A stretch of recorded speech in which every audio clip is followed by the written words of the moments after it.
राम राम मंडळी, कसे आहात तुम्ही सगळे? आम्ही सगळे शिर्डी आणि शनिशिंगणापूरला जातोय. आम्ही सगळ्यांनी शिर्डीला गेलो, खूप मजा केलं, बाप्पाचं दर्शन पण घेतलं. कोण कोण शिर्डीला राहतात कमेंट करून सांगा. खरंच फर्स्ट टाइम मी शिर्डीला सासकवानमधून जात होती, त्यामुळे इकडची नवीन नवीन गावं मला बघायला मिळाली. कारण हे सगळे मी कमेंट बॉक्समध्येच गावं ऐकत होती, जसं संगमनेर हे सगळं कमेंट बॉक्समध्ये ऐकत होती. ताई आम्ही संगमनेरचे, आम्ही मनसरचे, आम्ही नारायणगावचे. तर हे सगळी गावं मी आज अशी बघत बघत चाललेली शिर्डीला. पण आजूबाजूचा परिसर बघू शकता, सगळीकडे धुकं, मस्त वातावरण, हलका फुलका पाऊस पण होता त्याच्याबरोबर. असं वाटणारच नाही तुम्हाला की खूप कंटाळा येतोय वगैरे. मग आम्ही नाश्त्याला एका ठिकाणी थांबलो, मग आम्ही जेवून घेतलं. म्हटलं तर तिकडे गेल्यानंतर किती वेळ होतो माहीत नाही. मग आम्ही शिर्डीला पोचलो. शिर्डीला आम्ही अभिषेक म्हणून एक हॉटेल आहे, तिथे आम्ही थांबलेलो. आणि एवढी छान सर्व्हिस त्या लोकांची, खूप छान सर्व्हिस. आणि मेन म्हणजे नीट आणि क्लीन होतं, ते पण या पावसाळ्याच्या दिवसामध्ये. आतमधले रूम्स वगैरे खूप छान होते हॉटेलमध्ये. त्यांचं जेवण तर उत्तमच, म्हणजे मला असं वाटलंच नाही की मी शिर्डीला आली आहे वगैरे. जेवणाची टेस्ट एकदम भारी, त्या लोकांचा स्टाफ पण एकदम चांगला होता.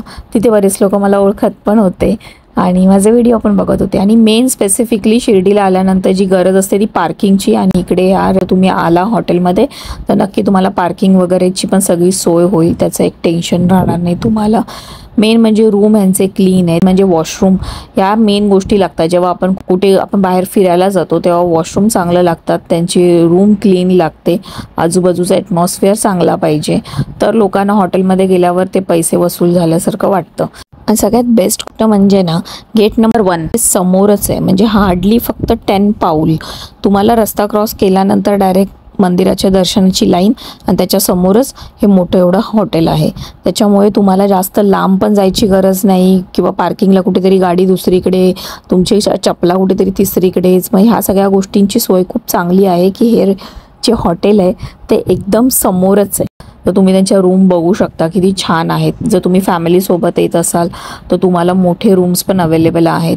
जर तुम्ही कपल्स येत असाल तरी चालेल, जर तुम्ही ग्रुपने येत असाल तरी त्यांच्याकडे मोठे मोठे रूम्स अवेलेबल आहेत. कधी शिर्डीला आला तर नक्की या रेस्टॉरंटला, या हॉटेलला व्हिजिट करा. त्या लोकांना सांगा की तुम्ही माझे व्हिडिओ बघून आलाय म्हणून. बरीच लोक सांगतच नाहीत की माझे व्हिडिओ बघून आलेत म्हणून, तसं सांगत जावा रे, माझे व्हिडिओ बघता तर. आणि टी व्ही बघायचं असेल तर टी व्ही पण आहे या लोकांचं. कॅबिनेट आहेत, शू रॅक वगैरे तुम्ही साईडला ठेवू शकता. तिथे त्या लोकांनी आतमध्ये तुमचे कपडे वगैरे ठेवायला पण एक कॅबिनेट दिलेला आहे. आणि खूप स्वस्त आणि खूप छान रेट आहेत त्या लोकांचे. मेन म्हणजे क्लीन आहे सगळं. मग आम्ही फ्रेशनअप वगैरे झालो, दर्शन वगैरे घेतलं, VIP दर्शन झालं. ॲज युजल तुम्हाला माहिती आहे की आता शिर्डीला बालाजी मंदिरात वगैरे अशा मोठ्या मोठ्या ठिकाणी फोटोज व्हिडिओज अलाउड नाही आहे. मग नंतर आम्ही जेवायला आलो. मस्त जेवण, एक नंबर जेवण, म्हणजे मी खरंच सांगते. मग शिर्डीला आल्यानंतर मी एक्सपेक्ट नव्हतं केलं की एवढं छान जेवण आणि या रेस्टॉरंटमध्ये मिळेल. आणि खरंच खूप छान आहे. तुम्ही नक्की माझं नाव काढाल आणि बोलाल ज्योती खूप छान जेवण होतं.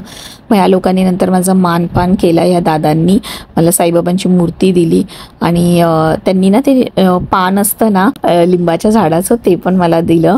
आणि त्यांनी शॉल वगैरे दिली. आणि अशा प्रकारे आता आमचं शिर्डीचं दर्शन झालं. त्याच्यानंतर आम्हाला यायला थोडा उशीर झालेला, त्यामुळे आमचा अभिषेक नाही झाला शिर्डीला. पण ते दादा बोलले नक्कीच मी तुमचं शनिशिंगणापूरला सोय करून देतो की तुमचा तिकडे अभिषेक होईल. आमच्या 6 जणांचं, मम्मी पप्पा मी ते अहो ईश्वरीला पण घेतलं आणि माझे मोठे दीर आणि माझी मोठी जाऊ, आम्ही सगळ्यांनी तिथे शनिशिंगणापूरला मस्त अभिषेक वगैरे केला. म्हणजे खूप छान, खूप छान. अशी काही लोक मला भेटलेत फेम मिळाल्यानंतर या सगळ्या गोष्टीतून, की ते लोक खूप छान काळजी घेतात की जर ज्योती दुबईवरून येते आपल्याकडे, आपल्या गावी येते, तर तिला सगळं छान सगळ्या गोष्टी मिळाव्यात. आणि मला खूप छान वाटलं. जसं मी दुबईमध्ये साईधाम रेस्टॉरंटचं प्रमोशन केलेलं, त्याच्यानंतर आता इकडे शिर्डीला आली आहे आणि ते पण होते अमोल दादा, आणि त्यांनी पण मला खूप छान सपोर्ट केला. मग त्याच्यानंतर आम्हाला दुसऱ्या दिवशी बाहेर फिरायला जायचं आहे. अजून देवदर्शन आहे, हा डे 1 आहे. तर इकडे आम्ही रात्री स्टे केला, खाल्लं पिल्लं.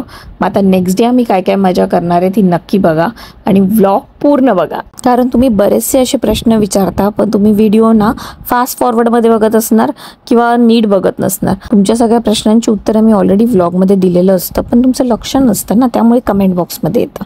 आता थोडेसे आम्ही पिक्चर क्लिक केलेत ते बघा आणि व्लॉग कसा वाटला मला नक्की कमेंट करून सांगा. खरंच.